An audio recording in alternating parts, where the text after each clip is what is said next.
गृहत्याग स्वामी करुणानंद जी। जब शिवानंद गाड़ी में बैठ गए तब यात्रा करने के समय एक दो दिन में भ्रमण करते करते पूना रेलवे स्टेशन आया। वहां पर लोगों से पूछने लगे कि मुंबई कितनी दूर है। यह बात सुनकर उन लोगों ने उत्तर दिया, क्या आपको मुंबई जाना है? और मुंबई में कहाँ जाएंगे? क्या पता है? हमको बताओ, हम सब बता देंगे। तब शिवानंद ने उनको महालक्ष्मी स्टेशन बताया और कुछ समय बाद महालक्ष्मी स्टेशन पहुंच गए और सभी जन उतरे और शिवानंद से बोले, यही है महालक्ष्मी स्टेशन।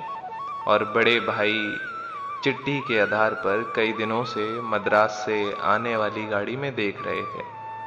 लेकिन 20 दिनों के बाद शिवानंद बच्चों के साथ बड़े भाई के पास पहुंचे और शिवानंद बड़े भाई ने बड़े प्रेम से शिवानंद का हाथ पकड़ा और पूछा कि तुम इतने दिन से कहाँ घूम रहे थे। इतने में शिवानंद के साथ जो बाल मंडली मिली थी, गाड़ी में उनसे कहा, तुम लोग प्रेम से जाओ, यही मेरे बड़े भाई हैं। यह सुनकर सभी हाथ मिलाकर गाड़ी में बैठकर चल दिए और शिवानंद के बड़े भाई ने उन सभी को कुछ देने को कहा तो शिवानंद ने उनको कुछ द्रव्य दिया, लेकिन उन बच्चों ने स्वीकार नहीं किया।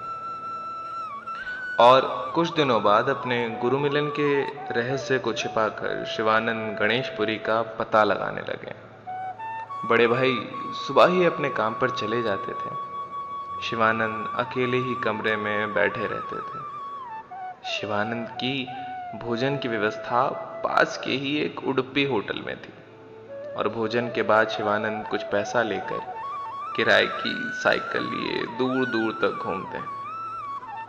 उनका लक्ष्य यही था कि गणेशपुरी जाना है। घूमने पर गांव के परिचित जन भी मिल जाते थे। एक दिन रविवार आया और शिवानंद ने गणेशपुरी का पता लगाया तो शिवानंद के साथ 4-5 लोग चलने को और तैयार हो गए।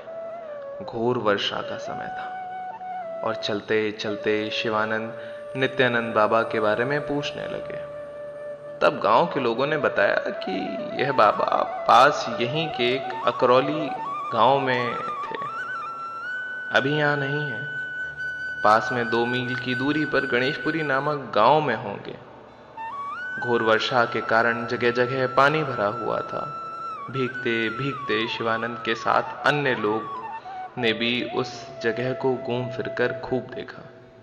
इतने में संध्या हो गई। वापस लौटना पड़ा और आगे के लिए निश्चय किया कि अगले रविवार को गणेशपुरी चलेंगे ही। शिवानंद के लिए वो प्रेमी ही थे और सभी शिवानंद के साथ अगले रविवार को सुबह के समय वज्रेश्वरी पहुंचे। वहां से चलकर गणेशपुरी पहुंच गए। तब गणेशपुरी गांव एक जंगल प्रदेश था। कहीं कहीं दूर दूर पर 1-2 घर दिखने को मिलते थे।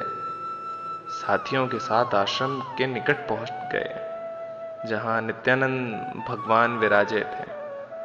शिवानंद के स्वप्न में आने वाले वह बाहरी स्वरूप में दिखाई पड़ रहे थे।